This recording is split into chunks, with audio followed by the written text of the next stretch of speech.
FaceTime is great for video calls, but some users face camera issues, black screen, blurriness, or focus problems. In this video, we'll show you how to fix them easily. Part 1. Why is FaceTime camera not working on iPhone and iPad? Check network, ensure a stable Wi-Fi or cellular connection. Check FaceTime, verify you're signed in under Settings, FaceTime.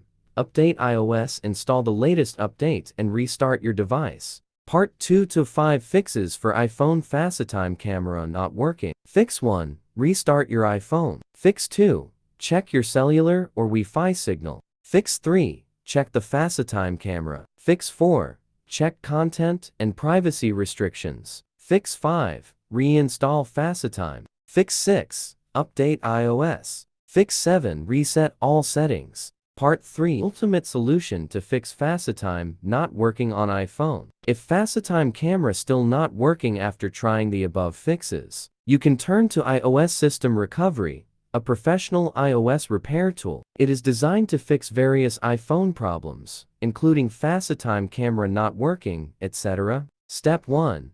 First, download and install iOS System Recovery on your computer. Then connect your iPhone to the computer using a Lightning USB cable. On your iPhone, tap "Trust this computer" when prompted. Step 2. To fix this, you need to put your iPhone into recovery or DFU mode. The software provides step-by-step instructions to help you do this. Step 3. The tool will automatically detect your iPhone model and other details. Double-check that everything is correct and click the repair button. To start the repair process,